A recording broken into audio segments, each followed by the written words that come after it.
အားလုံးပဲမင်္ဂလာပါရှင်။我ရှိကတော့ရမင်းဂျပန်တနန်ကျောင်းမှာဆရာမရမင်းပဲဖြစ်ပါတယ်ရှင်။အခုဗီဒီယိုဖိုင်လေးကတော့ N5 ကျောင်းသားများအတွက်ခန်းကြီးတွဲလုံးပညာဒါနသင်ပေးမယ်ဗီဒီယိုနံပါတ်1လေးပဲဖြစ်ပါတယ်ပေါ့နော်။အဲ့တော့အရင်ဆုံးlevel တိုင်းမှာပေါ့နော်ကိစ္စတစ်ခုခုစပြီးတော့တင်တော့မယ်ဆိုရင်နည်းနည်းလေးတော့10မိနစ်လောက်တော့စကားပြောပါမယ်။အဲ့ဒါဘာအကြောင်းလဲဆိုတော့ဆရာမရေတွဲလုံးနေအကုန်တင်ပါလားတစ်လုံးမကြံတင်ပါလားအဲ့ရဲ့ချက်တွဲလုံးနေအကုန်မတင်ပါဘူးရှင်။ဘာကြောင့်လဲဆိုတော့အချို့ဟာလေးတွေကအကုန်လိုက်ပြီးဣတိမရွေတင်စရာမလိုဘဲနဲ့တစ်ခုမြင်နောက်အများကြီးမြင်သွားတဲ့အချက်မျိုးရှိပါတယ်။ဥပမာကွယ်1နဲ့နေ့နဲ့ပေါင်း1ရက်နေ့ဆိုလို့ရှိရင်2နဲ့နေ့2ရက်နေ့အဲ့ဒါ31ရက်ရှင်31ရက်လုံးတင်ဖို့အစမပြေဘူးလေ။အဲ့တော့သဘောတရားဘာလို့ပြီးမလဲဆိုတော့အကုန်မတင်တော့ညာလေသဘောတရားဖမ်းမိလောက်တဲ့မူရင်ဥပမာကွယ်တစ်ခုသိလို့ရှင်3-5ခုလောက်ဆင့်ပြီးတော့တည်သွားမယ့်ဟာမျိုးဒါမှမဟုတ်အချို့ကကျတော့ဘလို့မှစဉ်းစားလို့မရဘဲနဲ့ကူညီပေးဖို့လိုအပ်တဲ့ဟာမျိုးလေးတွေကိုပဲအဓိကထားပြီးတော့တင်ပေးမှာပါရှိသမျှဟာတွေအကုန်လုံးတစ်ခုမှကြံလိုက်ပြီးတော့တင် जा ပေးမှာမျိုးမဟုတ်ပါဘူးနောက်တစ်ခုက N5 တီငကိုကလေးကခန်းကြီးကတွဲလုံးပမာဏနည်းတဲ့အတွက်ကြောင့်မလို့ N5 level အတွက်တွဲလုံးကတော့နည်းကိုနည်းပါမယ်ကျောင်းသားများအနေနဲ့ပို့ပြီးတော့များခြင်းတော့ပို့ပြီးတော့အချိန်ရတယ်ဆိုရင်တော့ N4 ခန်းကြီးတွဲလုံးလေးတွေပါလိုက်ပြီးတော့လေ့လာလို့လည်းရပါတယ်နောက်တစ်ချက်တွဲလုံးဖြစ်တဲ့အတွက်ကြောင့်မူရင်းဆိုတာရောဘာလဲပေါ့မူရင်းနဲ့ပတ်သက်ပြီးတော့ပညာဒါနသင်ထားသူများလည်းရှိပါတယ်သို့တော်ညာလည်းအခုကိုကတွဲလုံးသင်ရင်းနဲ့မှာတွဲလုံးပထမပိုင်းပြီးရင်နောက်ပိုင်းလေးမှာမူရင်းလေးပါပြန်ပြီးတော့မှတ်ပေးအောင်ပါအဲ့ဒီမှာကြိုပြီးတော့ပြောထားခြင်းတဲ့အချက်ကအရင်ကလေးကဝတ္တရှိရဲ့ပညာဒါနများကိုလိုက်လေ့လာဘူးတဲ့ကျောင်းသားများရှိနိုင်တယ်အခုမှဒီဗီဒီယိုဖိုင်မှာစပြီးတော့ကြည်ဘူးတဲ့ကျောင်းသားများရှိသွားနိုင်တယ်အရင်ကလေးကလိုက်လေ့လာဘူးတဲ့ကျောင်းသားများဆိုရင်အရင်တုန်းကမှတ်နည်းနဲ့အခုဗီဒီယိုဖိုင်မှာသင်ပေးမယ်မှတ်နည်းနဲ့တူခြင်းမတူပါမယ်နော်ဒါကြိုပြောထားပါတယ်ဘာလို့လဲဆရာမရဲ့ဘာကြောင့်လဲဆိုတော့မှတ်နည်းဆိုတာအလွတ်ကျက်ပြီးတော့ပြောတာမဟုတ်ဘူးစာသင်တဲ့နေ့မှာခေါင်းထဲမှာပေါ်လာတဲ့မှတ်နည်းလေးကိုသင်ပေးလိုက်တာအဲ့တော့အရင်လွန်ခဲ့တဲ့နှစ်တည်းကသင်ခဲ့တဲ့ idea နဲ့အခု idea နဲ့တူခြင်းမတူတော့မှာဒါကြောင့်မလို့တွဲလုံးကတော့အခုမှသင်ပေးမှာမလို့ပြဿနာမရှိပေမဲ့မူရင်းကိုပြန်နှွေးပေးတဲ့အခါမှာကျောင်းသားများကငကိုကလေးကအိုက်ခန်းကြီးကိုယာပြီးသားဆိုရင်အဲ့မူရင်းအတွက်မှတ်နည်းကိုလိုက်မလေ့လာနေတော့အကယ်လို့မရသေးဘူးဒါမှမဟုတ်အရင်မှတ်နည်းကိုပဲခေါင်းထဲမှာဆွဲနေအရင်မှတ်နည်းပဲတုံးမှတ်နည်းကအဓိကမကြောက်အဓိကရည်ရွယ်ချက်ကတက်ရှိတော့ခန်းကြီးကိုမှတ်မိသွားဖို့ပဲရည်ရွယ်တာမြန်မှတ်မိဖို့အတွက်မှတ်နည်းတွေနဲ့သင်ပေးတာကူညီပေးတာပေါ့နော်အချို့ကြတော့လေမှတ်နီးကူစရာမလို့ကိုယ့်ဟာနဲ့ကိုကြက်တဲ့ကျောင်းသားများရှိတယ်လူတယောက်နဲ့တယောက်နဲ့ကမတူဘူးအချို့ကကြတော့ဆန်းစစ်ရေးကူညီပေးပါဆိုလို့အစဉ်ပြေတဲ့လူတွေရှိတယ်ဆိုလို့အဲကျောင်းသားများအတွက်ဆက်ပြီးတော့ကူညီပေးတာမှတ်နီးမတူရင်စိတ်မရှုပ်သွားနဲ့ကိုယ်ကောင်းထဲမှာဆွဲနေတဲ့မှတ်နီးနဲ့ပဲမှတ်နီးမလို့တော့လောက်အောင်အလွတ်ရပြီးသားဆိုရင်အဲ့ဒါဒီအာမကိုနေတော့ဒါကတော့ပထမဆုံးသင်မဲ့ဖိုင်မလို့ပြောပြရတာပေါ့နော်ဗီဒီယိုဖိုင်တော့တွဲလုံးအတွက် N5 အတွက်တွဲလုံးဗီဒီယိုဖိုင်ကတော့နည်းပါမယ်ငကိုတွေက5ကဗာလဲခန်းကြီးအရေးအတွက်ကလည်းအနည်းတွဲလုံးကလည်းနည်းတာမလို့ပါနော်ကဲဒါဆိုစကြည့်ပါမယ်နံပါတ်1ခန်းကြီးလေးပြီးတော့အမသင်ရင်းနဲ့မှလေidea လေးပါထည့်ပြောသွားမယ်နော်လက်ရှိသင်တဲ့ကိုရွေးထားတဲ့တစ်ဖိုင်မှာ10လုံးရွေးထားတယ်အဲ့10လုံးသင်ရင်းနဲ့မှာ idea လေးပါပြောပေးသွားမယ် idea ကိုကိုဘာနဲ့ကိုဒါဆိုကိုမပြောလဲအချို့စကားလုံးဟဲ့ဒီလိုတွေးလို့ရပါလားကိုဘာနဲ့ကိုတွေးတတ်လာလေစားကြက်ရတာပိုလွယ်လာတယ်လေပုံမှတ်မိမယ်ကို idea နဲ့ကိုသုံးရင်ပုံမှတ်မိတတ်ပါတယ်နော်ဆီယာမလုပ်တဲ့လူကသင်ပေးတာတဲ့ဒါဆိုစပြောပါပြီနံပါတ်1ခန်းကြီးကပိတ်ရက်တယ်ကျောင်းသားများအနေနဲ့တွဲလုံးဗီဒီယိုဖိုင်ကိုကြည့်တဲ့ကျောင်းသားများကမူရင်းကိုမှတ်မိမယ်ဆိုရင်ဒီမူရင်းခန်းကြီးရဲ့အဓိပ္ပာယ်ကဒီတစ်လုံးလေးကတွဲလုံးဆိုတာကမူရင်းအနည်းဆုံး2လုံး3လုံး4လုံးအဲ့လိုတွေပေါင်းစပ်ထားတာသူ့ရဲ့မူရင်းအဓိပ္ပာယ်ကအနာယူတာလေဒီ10လုံးအခြေခံပြီးအတွေးလေး idea လေးယူပါနော်ဒီ10ခုကနေမှ idea ယူသွားပါနော်ဒါလေးကနေခန်းကြီးကနေလဲရတယ်နေရက်တွေလဲရတယ်ပေါင်းလိုက်တော့အနားယူတဲ့ခန်းကြီးနဲ့နေရက်နဲ့ပေါင်းရင်အနားယူတဲ့နေရက်ကပိတ်ရက်ပေါ့အနားယူတာအကျောင်းသားများအနေနဲ့ခေါင်းထဲမှာမူရင်းမှတ်မိထားမယ်အနားယူတဲ့မူရင်းနေရက်ခန်းကြီးကိုမူရင်းမှတ်မိထားရင်တွဲလုံးမြင်တဲ့ကအော်ဒီလိုပါလားပေါ့ဆိုလိုတာကမဖြစ်မနေကြည့်ရမယ့်ခန်းကြီးတွဲလုံးလေးရှိတယ်ဒီလိုမျိုးလေးမှတ်လို့ရတဲ့တွဲလုံးလေးရှိတော့မှတ်တာနဲ့ကြက်တာနဲ့တွဲလိုက်ပိုတတ်တာသွားမယ်ပေါ့နော်အနားယူတဲ့နေရက်အနားယူလို့ရတဲ့နေရက်ကပိတ်ရက်လို့ခေါ်ပါတယ်အဲ့တော့ဒီဟာကမူရင်းလေးကအနားယူတာဒါလေးကနေရက်အနားယူတာနဲ့နေရက်နဲ့ပေါင်းလိုက်တော့ Q G စုကပိတ်ရက်ဒီတွဲလုံးလေးတွေမြင်ဘလို့ဖြစ်မလဲဆိုပြီးကြက်ရလွယ်အောင်ကူညီပေးမှာနော်ပြီးမှတစ်လုံးချင်းစီအနားယူတာဘလို့လေးနေရဘလို့လေးဆိုမူရင်းလေးကိုပါပြန်မှတ်ပေးအောင်မယ်လောလောဆယ်ကတွဲလုံးကိုပဲမြင်အောင်အရင်ခွဲထုတ်သွားမယ်နောက်တစ်ခု ဒီခန်းကြီးလေးဆိုရင်လေ N5 မှာဒီခန်းကြီးကတိတ်ဒီခန်းကြီးတွဲလုံးနဲ့တိတ်အမေးများတာဒါလေးကသူ့ဘာသူတစ်လုံးနဲ့နေအခုဒါလေးကနေရဲ့အခုနေရဲ့လို့ဘယ်သူမှမပြောဘူးအခုနဲ့နေနဲ့ပေါင်းတာအခုနေကိုဒီနေလို့ခေါ်တယ်အဲ့တွေးကြည့်ကျောင်းသားများခေါင်းထဲမှာမူရင်းခန်းကြီးအနေနဲ့အနားယူတာကိုသိမယ်နေရက်ကိုသိရင်အနားယူတဲ့နေရက်ကပိတ်ရက်အခုကိုသိမယ်နေရက်ကိုသိမယ်အခုနေကိုဒီနေလို့ခေါ်တယ်အခုနေကိုဒီနေလို့ခေါ်တယ်ဒီခန်းကြီးလေးကအခုဒီခန်းကြီးလေးကအခုဒါလေးကမနက်ဒီခန်းကြီးလေးက N4 ဘိုင်းမှာလက်ရှိကင်တဲ့စာအုပ်ရဆိုရင်တော့ N4 မှာပါတယ်အခြားစာအုပ်တုံးနဲ့တင်ရိုးနဲ့မတူအခြားစာအုပ်မှာတော့ N5 ကလေးကပါတယ်လက်ရှိတင်တဲ့စာအုပ်ဆို N4 ရောက်မှပါတာထင်တယ်တင်ပေးမယ်နော်မပူနဲ့လောလောဆယ်မြင်အောင်မဲကြည့်ဒါလေးကအခုဒါလေးကမနက်အခုမနက်ဆိုတော့ဒီမနက်ကိုပြောတာအခုမနက်ကလေမြန်မာစကားမှာထောက်တယ်ဒီမနက်အခုနေ့လို့မပြောဘူးဒီနေ့အနားယူတဲ့နေ့ပိတ်ရက်သဘောနောက်တစ်ခုဒါမျိုးလေးကျတော့ထူးဆန်းသွားတဲ့စကားလုံးမျိုးလေးဒါမျိုးလေးတွေကိုရှာပြီးတော့ပို့တင်ပေးလိုက်မယ်ဒီမှာကြည့်ဒီခန်းကြီးကမူရင်းကအပေါ်ဒါအပေါ်ခန်းကြီးဒါကလက်အဲ့ဒါကိုသွားပြီးအပေါ်လက်ဆိုပြီးသွားမတွေးနဲ့မရဘူးသူကြတော့ star လေးပြလိုက်တယ်ထူးဆန်းသွားတယ်ဘာလို့လဲဆိုတော့အပေါ်နဲ့လက်နဲ့တွင်အပေါ်စီးကနေလူတွေရဲ့အပေါ်စီးကနေပြီးလက်ညှိုးထိုးပြီးခိုင်းလို့ရတာအဲ့ဒါတော်သွားလို့ထားပါလက်ညှိုးညွှန်ပြီးဒါလုပ်လိုက်နော်လက်ကလေးတစ်ချောင်းနဲ့ကွာအပေါ်စီးကနေလူတွေရဲ့အပေါ်ကနေအထက်ကလူတွေရဲ့အပေါ်အထက်ကနေနေပြီးလက်ကလေးနဲ့ခိုင်းသွားတာဘာလုပ်လိုက်နော်ညာလုပ်လိုက်နော်စသဖြင့်အဲ့လိုခိုင်းသွားတာအတော်လို့ဒါလေးတွေကအမေးများတယ် JMPT ကြိုက်တဲ့မေးခွန်းကြိုက်တဲ့ဟာစကားလုံးတွေတော်တာ၄ခုနားတဲ့မူရင်းနဲ့နေရက်နဲ့ပေါင်းတော့အနားယူတဲ့နေရက်ကပိတ်ရက်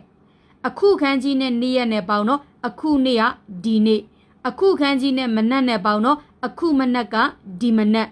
အပေါ်နဲ့လက်နဲ့ပေါင်းအပေါ်ကနေနေလူတွေရဲ့အပေါ်ကနေအထက်ကနေနေပြီးတော့လက်ကလေးနဲ့ညှုံပြီးခိုင်းသွားနိုင်တာအဲ့ဒါတော်လို့အဲ့ဒါတော်တာဂျောစုတော်တာဒီခန်းကြီးလေးကသူ့တစ်လုံးနဲ့ဆိုအပြင်ဒီခန်းကြီးလေးကနိုင်ငံ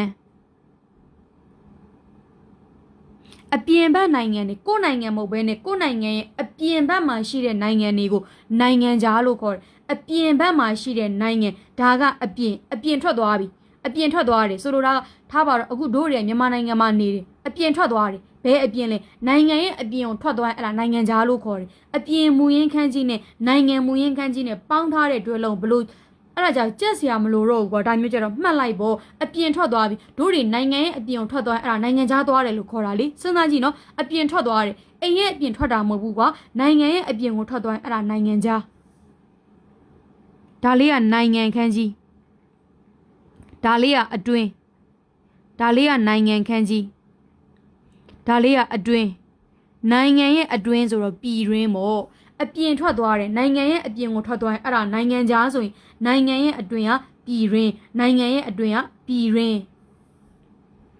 နောက်တစ်ခုဒီခန်းကြီးလေးကစိတ်ဒီခန်းကြီးကနားလေတာရှိတယ်ခွဲတာရှိတယ်ဝါကာရီမတ်နားလေတာရှိတယ်ဝါခဲမတ်ခွဲတာရှိတယ်စိတ်ကိုနားလေပါတယ်ဘာလို့နားလေလဲခံစားချက်တွေရှိတယ်စိတ်အကြောင်းနားလဲရင်စိတ်မှာခံစားချက်တွေရှိမှသိမယ်ဘာတွေလဲစိတ်ဆိုးတာဒေါသထွက်တာပျော်တာဝမ်းနေတာဒါမှမဟုတ်နားလေတာကိုခဏမေးလိုက်သူ့မှာဒီခန်းကြီးရဲ့မူရင်းကနားလေတာရှိတယ်ခွဲတာရှိတယ်တို့တွေရဲ့စိတ်ကိုခွဲချမ်းလိုက်လို့ရှိရင်စိတ်ခံစားချက်တွေရှိတယ်ပျော်တာဝမ်းနေတာဒေါသထွက်တာမနာလိုတာပူလောင်တာသဘောကျတာမုန်းတာချစ်တာခင်တာအားကြတာစိတ်ကိုခွဲချမ်းလိုက်ရင်ဒီခန်းကြီးရဲ့မူရင်းဒိဗေကနားလေတာရှိတယ်ခွဲတာရှိတယ်စိတ်ကိုခွဲချမ်းလိုက်ရင်စိတ်ခံစားချက်တွေရှိတယ်ခိဘွန်းစိတ်ခံစားချက်ခိဘွန်းစိတ်ခံစားချက်ဒီခန်းကြီးကဝင်တာဒီခန်းကြီးကဝင်ဒီပြီးအဲ့မူရင်းလေးတွေဒီနေရာမှာကျောင်းသားများမူရင်းအော်တိုရပြီးသားဆိုတွဲလုံးအော်ဒီလိုပါလားဆိုပိုတက်တာမူရင်းမရသေးဘူးဆိုတော့တက်ရှိကဒီတွဲလုံးတွေအားလုံးရှင်းပြီးသွားရင်မူရင်းကိုနောက်တစ်ခါပြန်ပြီးတော့မှတ်နည်းလေးနဲ့ပြန်မှတ်ပေးမယ်အဲ့ဒီမှတ်နည်းအကြောင်းခုနကပြောတာအဲ့ဒီမှတ်နည်းမှာအရင်တော့မှတ်နည်းနဲ့တူချင်မှတူမယ်မတူဘူးဆိုလဲကိုကောင်းထဲမှာဆွဲတဲ့မှတ်နည်းကိုပဲယူအရင်တော့မှတ်နည်းကောင်းထဲဆိုရင်အရင်မှတ်နည်းပဲမှတ်အခုတင်ပေးတဲ့မှတ်နည်းကောင်းထဲရောက်မှအခုမှတ်နည်းကိုမှတ်ဒါကိုပြောတာဒါကဝင်တယ်ဒါကနိုင်ငံ နိုင်ငံထဲကိုဝင်လာတော့တိုင်းပြည်တွေကိုပြန်ဝင်လာတာတို့တွေပြည်ဝင်ခွင့်တို့ပါနိုင်ငံထဲကိုပြန်ဝင်လာတာဥပမာနိုင်ငံခြားကနေတို့နိုင်ငံထဲကိုပြန်ဝင်လာတယ်နိုင်ငံထဲကိုပြန်ဝင်လာတယ်ဒီမှာကြည့်နိုင်ငံတော့အပြင်ထွက်သွားတယ်နိုင်ငံရဲ့အပြင်ကိုထွက်သွားတာနိုင်ငံခြားရောက်သွားပြီနိုင်ငံရဲ့အတွင်းဆိုရင်ပြည်ရင်းဝင်လာတယ်နိုင်ငံထဲကိုပြန်ဝင်လာတယ်ဆိုတော့တိုင်းပြည်တွေကိုပြန်ဝင်လာတာဒါကဝင်တယ်ဒါကလေ့လာတယ်တင်ယူလေ့လာတယ်ဝင်တယ်တင်ယူလေ့လာဖို့အတွက်လေ့လာတင်ယူဖို့အတွက်ဝင်တာကျောင်းဝင်တာကျောင်းတက်တာကိုပြောတာဝင်တယ်တင်ယူလေ့လာဖို့အတွက်ဝင်တာကျောင်းဝင်တာကျောင်းထဲကိုဝင်တာဆိုကျောင်းစတက်တာကိုပြောတာညူကခုကျောင်းစတက်တာကျောင်းဝင်ခွင့်အခန်းအနားတို့ပါတော့ကျောင်းဝင်တယ်ကျောင်းတက်တာကိုပြောတာဒါကကြီးတာကြီးတော့ဒါကလေ့လာတင်ယူတာအသက်ကြီးမှလေ့လာတင်ယူရမယ့်နေရာအဲ့ဒါတက္ကသိုလ်ဆိုလိုတာအခုမှ9တန်းကလေး9နှစ်ကလေး9နှစ်ကလေးတက္ကသိုလ်ထားလို့ဘယ်ရမလို့အသက်ကြီးလာမှတို့တွေကြီးလာမှလေ့လာတင်ယူရမယ့်နေရာကတက္ကသိုလ်ဒိုင်းကခုကတက္ကသိုလ်ဒါကကျောင်းသားများကောင်းထဲမှာမူရင်းလေးရထားမယ်ဆိုအော်ဒီတွဲလုံးလေးကဒီတွဲလုံး10လုံးလေးကဒီမူရင်းလေးတွေဒီလိုလေးတွေးလိုက်လို့ရှင်ရပါလားဆိုပြီး idea လေးပါပြောချင်တာဒီ10လုံးစာတွေမဟုတ်ပဲနည်းနည်းလေးအတွေးလေးတွေးတတ်စေချင်တာနောက်တစ်ခေါက်ပြန်ရှင်နားတဲ့မူရင်းနဲ့နေ့နဲ့ပေါင်းရင်နားတဲ့နေ့ကပိတ်ရက်အခုနဲ့နေ့နဲ့ပေါင်းရင်အခုနေ့ကိုဒီနေ့အခုနဲ့မနက်နဲ့ပေါင်းရင်အခုမနက်ကိုဒီမနက်အပေါ်နဲ့လက်နဲ့ပေါင်းရင်အပေါ်စီးကနေလူတွေရဲ့အထက်ကနေလက်ညှိုးထိုးပြီးခိုင်းလို့ရတာအဲ့ဒါတော်သွားလို့အပြင်နဲ့နိုင်ငံနဲ့ပေါင်းရင်အပြင်ဘက်ကိုထွက်သွားပြီနိုင်ငံရဲ့အပြင်ဘက်ကိုထွက်သွားရင်အဲ့ဒါနိုင်ငံခြားရောက်သွားပြီနိုင်ငံနဲ့အတွင်းနဲ့ပေါင်းရင်အဲ့ဒါနိုင်ငံတွင်းစိတ်ခမ်းကြီးနဲ့ခွဲခြားတာနားလေတာစိတ်ကိုခွဲလိုက်ရင်စိတ်ခံမချက်တွေရှိတယ်စိတ်ကိုခွဲခြားပြီးနားလေကြည့်လိုက်ရင်စိတ်ခံမချက်မျိုးစုံကိုတွေ့လိမ့်မယ်ဝင်နာနဲ့နိုင်ငံနဲ့ဆိုရင်တိုင်းပြည်ကိုဝင်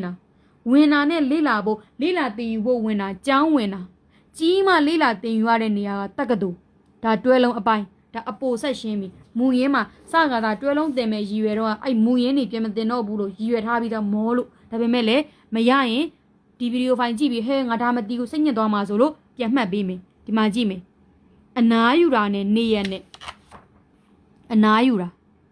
ဒါလေးကိုလူလို့မှတ်တာလူကိုစားပြုတဲ့အစိတ်အပိုင်းဒါပေမဲ့ဒီအပိုင်းလေးတော့နည်းနည်းလေးမြန်မယ်နော်တင်ပြီးသမျှဟာဒီပြင်ပြန်ပြောရတာဖြစ်တဲ့အတွက်ကြောင့်အသေးစိတ်တော့မပြောတော့ဘူးအကြမ်းကြီးမဲ့ပြောပေးမယ်ဒီအရှိကအစိတ်အပိုင်းကလူဒါတစ်ပင်လူတွေတစ်ပင်ရဲ့အောက်မှာအနားယူနိုင်တယ်ယာစုမိမတ်ခန်းကြီးဒါကြီးကအနားယူတာလူတွေတစ်ပင်အောက်မှာအနားယူကြတယ်ယာစုမိမတ်သူများနဲ့ပေါင်းရင် Q တို့တွေဒီမှာနေလုံးကြီးရှိတယ်အဲ့ဒီနေရှိတဲ့ချိန်ဆိုမနက်နေမရှိတဲ့ချိန်ဆိုညပေါ့ဆိုလိုတာကခန်းကြီးမှာအဝိုင်းမရှိတော့4000ပုံစံပြောင်းလိုက်တယ်ဒီပုံစံမြင်နေကိုစားပြုနေအဲ့ဒီနေကနေနေဝင်နေထွက်ကနေနေရက်တွေဖြစ်လာတာတရက်နေဝင်လိုက်နေထွက်လိုက်အဲ့ကနေနေရက်တွေတတ်မှတ်ကြတာမလို့ဒီဟာကတလုံးနဲ့ဆိုနေလဲဟုတ်တယ်နေရက်လဲဟုတ်တယ်ဟုတ်ပြီနော်ဒါကြီးကိုမြင်ကြည့်နော်နေကိုအဝိုင်းဆွဲတယ်နေကမနဲ့ညခွဲတယ်ဆိုပြီးတော့ဒီလိုဖြတ်ထားတဲ့ပုံမြင်ကြည့်ဒီခန်းကြီးကသူ့ဘာသူနေသူများနဲ့တွေ့ရင်နေရက်လဲရှိတယ်သူ့ရဲ့ရှေ့မှာကတစ်တို့တွင်1နဲ့နေ့1ရက်နေ့2နဲ့နေ့2ရက်နေ့3နဲ့နေ့3ရက်နေ့အဲ့လိုလေးကျတော့အတင်နေတော့မောတာပေါ့နော်ကျောင်းသားတို့တွေးလိုက်ရင်ရပြီလူကတစ်ပင်အောင်မှာအနားယူတယ်ဒါကနေလဲဟုတ်တယ်နေ့ရက်လဲဟုတ်တယ်အနားယူတဲ့နေ့ရက်ကပိတ်ရက်အနားယူတဲ့နေ့ရက်က Q ကြီးစုကပိတ်ရက်ဒီကန်းကြီးဒီနေ့ဒါကနေ့ရက်လို့ပြောပြီးပြီဒါလေးကအခုဒီမှာကြည့်မယ်အမိုးလေးနဲ့တူတယ်ဒါလေးကရနဲ့တူတယ်ရာရီရုရဲတို့ရအခုရဆိုတာဂျပန်စာကလားစာမို့ဂျပန်စာအခုအမိုးအောက်မှာဂျပန်စာတွေတင်တာအခုအိမ်အမိုးအောက်မှာတရှိကွင်းမြင်ထဲမှာထိုင်တာမဟုတ်ဘူးအမိုးအောက်မှာထိုင်နေတာအခုတင်နေကအင်္ဂလိပ်စာတင်တာမဟုတ်ဂျပန်စာတင်တာရာရီရုရဲတို့စသဖြင့်အဲ့တော့အမိုးအောက်မှာဂျပန်စာတွေတင်နေတာအခုတင်နေတာအခုအိခန်းချက်အိမအခုခန်းကြီးအမိုးအောက်မှာရာရီရုရဲတို့စတဲ့ဂျပန်စာတွေတင်နေတာအခုတင်နေတာအခုနဲ့နေ့နဲ့သွားပေါင်းတော့အခုနေ့ကဒီနေ့ဖြစ်သွားတယ်အခုနဲ့နေ့နဲ့သွားပေါင်းတော့အခုနေ့ကဒီနေ့ဒါဆိုဒါအခုသိပြီဒါကမနက်ခန်းကြီးက M4 လားလို့တရှိမှတ်မိတာတော့မသေးချောက်ပြန်ရှင်းပြမယ်နော် ဒီမှာကြည့်မယ်10ဒါလေးက10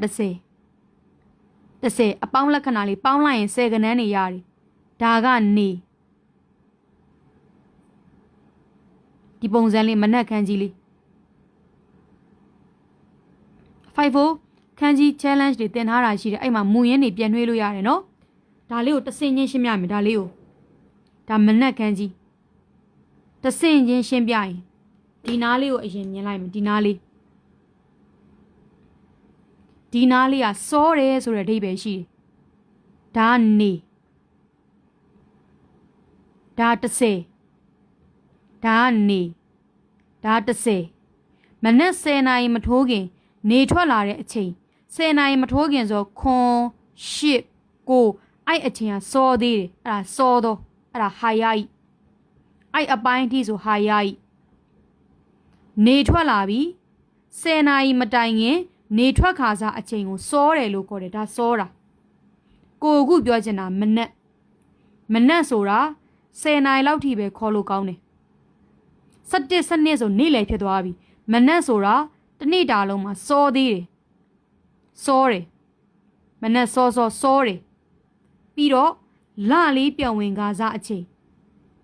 ဒါလအစိတ်အပိုင်းလလေးပြောင်းဝင်ကားစားအချိန်ပြန်ပြောမယ်နော်မနက်ဆိုတာဘယ်အချိန်လောက်ထိကိုမနက်လို့ခေါ်လဲဆိုရင်10နာရီလောက်ထိကိုမနက်လို့ခေါ်တယ်ဒါဆိုစောတာပေါ့မနက်ဆိုတာစောတယ်ခုနကမှနှွေးပေးလိုက်တဲ့စောတဲ့ခန်းကြီးဘလောက်စောလဲဆိုအခုမှလပြောင်းဝင်ကားစားအချိန်ဒါလခန်းကြီးဒါကိုမနက်လို့ခေါ်တယ်ဒါဆိုဒီတွဲလုံးအခုနဲ့မနက်နဲ့ပေါင်းရင်အခုမနက်ကိုခေစဒီမနက်လို့မှတ်လိုက်ခေစဒီမနက်အပေါ်ရဲ့လက်ရလူတွေရဲ့အပေါ်ကနေလက်ညှိုးထိုးပြီးခိုင်းလို့ရတာတော်လို့အပေါ်ခန်းကြီးကဒီမှာကြည့်မယ်ဒါမြင်းချောင်းလေးခန်းကြီးရဲ့ဆွဲချက်ကမြင်းချောင်းလေးရဲ့အပေါ်မှာရှိတာမြင်းချောင်းလေးရဲ့အပေါ်မှာရှိတာဒီခန်းကြီးဆိုရင်မြင်းချောင်းလေးရဲ့အောက်မှာရှိတာဒါဆိုရှိတာခန်းကြီးအခုကဒီခန်းကြီးကမြင်းချောင်းလေးရဲ့အပေါ်မှာရှိတာလို့ဒါအပေါ်ဥအေအပေါ်ဒီဘက်ချမ်းလေးကတက်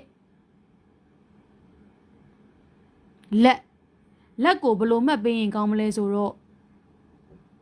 ချိဒါရှိလို့ခတာခဏချိကိုတွေးကြည့်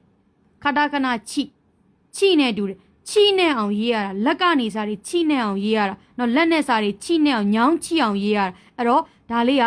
ချိလေးနဲ့ဆင်တယ်လက်ခန်းကြီးကမှတ်နီးမတူဘူးနော်အခုမှအစ်စ်ပြောတာနော်အရင်ကတည်းကမှတ်မိတဲ့လူတွေဆိုကိုယ့်ဘာနဲ့ကိုမှတ်တော့နော်ဒါအခုမှပြန်မှတ်မဲ့လူတွေအတွက်ခတာခဏချိလေးမြင်ဘူးတယ်မလားချိအဲ့တော့ချိနဲ့အောင်စားတွေရေးရလက်နဲ့ရေးရချိလေးနဲ့ဆင်တဲ့ခန်းကြီးကလက်ပေါင်းလိုက်တော့လူတွေရဲ့အထက်ကနေအပေါ်ကနေလက်ညှိုးထိုးပြီးတော့ခိုင်းနိုင်တာအဲ့လူကတော်လို့အဲ့ဒါဂျောစုကတော်တော့မြင်ကြည့်နော်လက်ခန်းကြီးကိုအရင်တုန်းကလည်းမကြည့်ဘူးအခုမှနှွေးမယ်ဆိုရင်အမြန်ပြောလို့ရအောင်အရင်မှတ်နည်းနဲ့မတူဘူးနော်အရင်ကတည်းကကြည့်ဘူးတဲ့ចောင်းသားတွေဆိုမှတ်နည်းမတူဘူးနော်အမတေချာပြောတယ်နော်ခတာခဏချိလေးတော့ចောင်းသားများသိလောက်ပဲခန်းကြီးရောက်မှာတော့ခတာခဏချိနဲ့အောင်စာတွေရေးရတာလက်နဲ့ရေးတာချိလေးနဲ့တူတဲ့ခန်းကြီးလေးကိုလက်ဒါလေးကမြင်းရဲ့အပေါ်မှာမလို့အပေါ်လူတွေရဲ့အထက်ကနေလက်ညှိုးထိုးပြီးခိုင်းလို့ရတာတော်လို့ဒီနေရာမှာဒါအဲ့အပေါ်ခန်းကြီးအစားရှိတခန်းကြီးနဲ့လက်နဲ့တွင်အဲ့ဒါဟေတဖြစ်သွားမယ်ညံ့တော့လူတွေရဲ့အောက်ကနေလက်ညှိုးထိုးပြီးတော့လူတွေရဲ့အောက်မှာနေပြီးတော့လက်တွေးထိုးပြီးခိုင်းသမျှခံရတာဟေတညံ့သွားလို့အပေါ်ကနေလူတွေရဲ့အပေါ်အထက်ကနေလက်ညှိုးထိုးပြီးခိုင်းတာဂျောစုကတော်တာဒါလေးကအောက်ခန်းကြီးမြင်းလေးရဲ့အောက်မလို့လူတွေရဲ့အောက်မှာနေပြီးလက်ညှိုးထိုးပြီးခိုင်းခံရတာဟေတညံ့လို့ဒါလေးဂိုင်းခုတ်ခုကနိုင်ငံခြားအပြင်ထွက်သွားတယ်နိုင်ငံရဲ့အပြင်ကိုထွက်နိုင်ငံခြားအဲ့မူရင်းတွေပါပြန်ပြောရင်တကယ်နှစ်ဆပင်ပန်းနဲ့နှစ်ဆအလုပ်လုပ်ရတယ်လို့ပေါ့နော်ဒါပေမဲ့စူးစမ်းပြီးတော့ရှင်းပါတယ်နားမလည်တော့ပြန်ပြီးရစ်ပြီးတော့ကြည့်လိုက်နော်အခုတင်မဲ့ခန်းကြီးကအပြင်ဒါလေးကခတာခဏရဲ့တ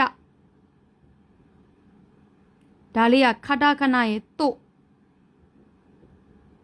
ဒီခန်းကြီးကစွတ်တို့အပြင်ဘက်တွေးကြည့်မယ်တခါလာလဲကို့နာမည်ပဲတခါလာလဲကို့နာမည်ပဲတနေ့ကို့ပဲတလာခိုင်းကျင်တော့တနေတော့အားနေကို့ပဲလာတနေတော့ကိုပဲခိုင်းခံရတာစိတ်ကတိုးလာပြီစိတ်တိုးလာတော့အပြင်ကိုထွက်သွားတယ်အပြင်ဒီကန်းကြီးကအပြင်ခဏကို့ပဲတနေတော့ စိတ်ကတိုးလာပြီစိတ်ကတိုးတော့အပြင်ထွက်သွားပြီစို့တူကအပြင်သူများနဲ့ပေါင်းရင်ဂိုင်းဒါကအပြင်ဒါကနိုင်ငံဒါအပြင်ဒါဆိုအပြင်ကိုသိပြီဒါမူရင်းကအပြင်ဒါဆိုမူရင်းနိုင်ငံကိုမှတ်ပေးမယ်တကဘာလုံးကကိုယ်နိုင်ငံမဟုတ်ဘူးနိုင်ငံတွေက၄ဘက်၄လံပေါင်းနယ်နိမိတ်တွေရှိတယ်သူ့နိုင်ငံနယ်နိမိတ်နဲ့သူပြီးရင်နိုင်ငံတိုင်းမှာဘယင်တစ်ပါးအုပ်ချုပ်တယ်ဂျပန်စာမှာအိုင်နဲ့တူရင်ဘယင်လို့မှတ်အိုင်အင်္ဂလိပ်စကားလုံးအိုင်နဲ့တူရင်အိုက်ခန်းကြီးကဘယင်အိုင်ဒီတာအိုင်ဘဝမှာဘယင်ဒါဂျပန်စာခန်းကြီးဘယင်ခန်းကြီးနိုင်ငံဆိုတာ၄ဘက်၄လံဘောင်ခတ်ထားပြီးတော့အထဲမှာဘယင်အိုင်နဲ့တူတဲ့ခန်းကြီးကိုမြင်ဘယင်တပါးအဆက်ကလေးတစ်စက်ကိုမေးမှာဆိုလို့ဘယင်တပါးအုပ်ချုပ်နေတာအဲ့ဒါနိုင်ငံဆိုတာ၄ဘက်၄လံဘောင်ခတ်ထားတယ်အထဲမှာထဲစရာရှိတော့ဘောင်ပိတ်လို့မရသေးဘူး၄ဘက်၄လံဘောင်ခတ်ထားပြီးတော့အိုင်နဲ့တူတဲ့ခန်းကြီးကိုမြင်ဘယင်တပါးတစ်စက်မေးမှာဆိုလို့ဘယင်တပါးအုပ်ချုပ်တာနိုင်ငံဒါဆိုရင်အပြင်ထွက်သွားတယ်နိုင်ငံရဲ့အပြင်ကိုထွက်သွားရင်အဲ့ဒါကနိုင်ငံခြားရောက်သွားပြီအပြင်ထွက်သွားတယ်နိုင်ငံရဲ့အပြင်ကိုထွက်ရင်အဲ့ဒါနိုင်ငံခြားဒါဆိုဒါကနိုင်ငံဒါကအတွင်းဒီခန်းကြီးလေးကလူခန်းကြီးလေးကလွတ်လပ်ရှိမနေပဲနဲ့အမိုးရဲ့အတွင်းထဲကိုရောက်နေလို့ဒီခန်းကြီးကအတွင်းလူခန်းကြီးကအမိုးရဲ့အတွင်းထဲကိုရောက်နေလို့ဒါလေးကအတွင်းနိုင်ငံနဲ့ပေါင်းလိုက်တော့နိုင်ငံနဲ့အတွင်းနိုင်ငံတွင်းပြည်တွင်းဖြစ်သွားတယ်နိုင်ငံနဲ့အတွင်းကိုပေါင်းလိုက်တော့နိုင်ငံတွင်းကပြည်တွင်းအမလေးဟဲ့နောက်တစ်ခုခိဘွန်ကစိတ်ခံစားချက်ကျွန်တော်ဗီဒီယိုကြည့်ပြီးသွားရင်ဆက်စစ်နားလဲပါတယ်ဆိုတဲ့စကားလေးတော့ပြောတင်နေကျွန်မတကယ်မောတာနော်ဟန်ဆောင်မောတာမို့အတီးမောတာငါတောင်ကြည့်မယ်ခိရစိတ်လူတွေရဲ့စိတ်ရင်းအမှန်ကိုမမြင်ရဘူးမျက်နှာပြုံးနေတိုင်းစိတ်ခံစားချက်ကောင်းနေရမဟုတ်ဘူးစိတ်ဆိုးနေရလည်းရှိတယ်စသဖြင့်ဥပမာလူတွေရဲ့စိတ်ရင်းအမှန်ကစကားပြောကြည့်အောင်နဲ့သိချင်မှသိမယ်ကွာဆိုတော့ဒီခန်းကြီးကိုနားလဲဖို့အတွက်စကားစာဖွဲ့နေတာဒီမှာကြည့်မယ်စိတ်ဆိုတာမမြင်ရဘူးမမြင်ရမှန်းသိကြအောင်အမိုး30မိုးလိုက်တယ်စိတ်ဆိုတာမမြင်ရဘူးမမြင်ရမှန်းသိကြအောင်အမိုး30မိုးလိုက်တယ်အမိုး30စိတ်ထဲမှာမဲ့နေလေမမြင်ရနိုင်ဘူးမဲ့ဒါမို့စိတ်ခံစားချက်ကြောင့်လူတွေကပြုံးတာခဏခဏမဲ့လေပြုံးတာမဲ့တာဖြစ်မှာဒါစိတ်ဆိုတာမမြင်ရတာမလို့မမြင်ရမှန်းသိကြအောင်အမိုး30မိုးလိုက်တယ်စိတ်ထဲမှာမဲ့နေလေကိုမြင်ချင်မှမြင်ရတာစိတ်တွေကြောင့်မဲ့ခြင်းစိတ်ခံစားချက်ကြောင့်ပြုံးတာမဲ့တာတွေဖြစ်တာဒါမဲ့စိတ်ဒါစိတ်ခိရစိတ်ခွဲတာဒါရှစ်ဒါလေးကဓာတ်ကိုစားပြုတဲ့အစိပ်ပိုင်းရှစ်ခါလောက်ဓာတ်နဲ့ခွဲလိုက်တယ်ရှစ်စိတ်လောက်ရှစ်ခါလောက်ရှစ်နဲ့ဓာတ်နဲ့ဒီကန်းကြီးကခွဲတာလည်းဟုတ်တယ်ဝါခဲမတ်ခွဲတာလည်းရှိတယ်ဝါကာရီမတ်နားလေတာလည်းရှိတယ်ရှစ်ခါလောက်ဓာတ်နဲ့ခွဲပြလိုက်မှနားလေသွားတစ်ခါတင်လဲမတက်နှစ်ခါတင်လဲမတက်ရှစ်ခါလောက်ဓာတ်နဲ့ခွဲချမ်းပြလိုက်တော့မှနားလေသွားတယ်ဒါဆိုရင်ဒါကစိတ်ကိုခွဲချမ်းကြည့်လိုက်ရင်ဘာတွေရှိလဲဆိုတော့စိတ်ခံစားချက်တွေရှိတယ်စိတ်ကိုခွဲချမ်းကြည့်လိုက်ရင်စိတ်ခံစားချက်တွေရှိတယ်ဒါကဝင်တာဒါကနိုင်ငံကိုတင်ပြီးပြီဝင်တာကိုပြန်မှတ်ပေးမယ်ဒါကလူခန်းကြီးနဲ့ဆွဲချက်ပြောင်းမြန်ဆိုအဲ့ဒါဝင်တယ်လို့မှတ်လိုက်ဒါကလူခန်းကြီးရဲ့ဆွဲချက်ပြောင်းမြန်ဆိုရင်ဝင်တာရှင်တို့တော့မသိဘူးကျမကတော့အခုဒီတစ်ခါလေးဝင်ပေါက်နဲ့ထွက်ပေါက်နဲ့မှားပြီးတော့ဝင်မိတာရှိသေးတယ်အဲ့တော့လူခန်းကြီးရဲ့ပြောင်းမြန်ဆိုရင်ဝင်တာလူတွေကအခုဝင်ပေါက်ကနေထွက်တယ်ထွက်ပေါက်ကနေဝင်တယ်လူတွေကပြောင်းမြန် exit နဲ့ဗာလဲမသိဘူးအထားပါတော့ entrance လူတွေကပြောင်းမြန်အခုဒီမှားပြီးတော့ဝင်မိသေးတယ်လူခန်းကြီးရဲ့ပြောင်းမြန်ကဝင်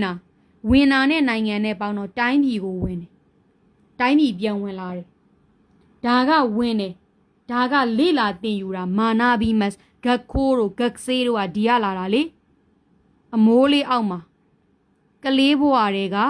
လေ့လာသင်ယူရတယ်အမိုးအောက်မှာကလေးတွေကွင်းမြေထဲမှာလေ့လာတာမဟုတ်ဘူးအမိုးလေးအောက်မှာလူကြီးဖြစ်မှလေ့လာတာမဟုတ်ဘူးကလေးဘွားတွေကလေ့လာသင်ယူတယ်ဒါကလေ့လာသင်ယူတယ်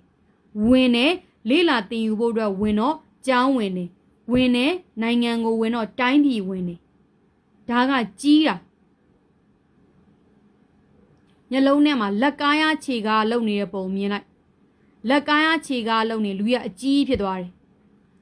ကြီးမှလေးလာတင်ယူရတဲ့နေရာက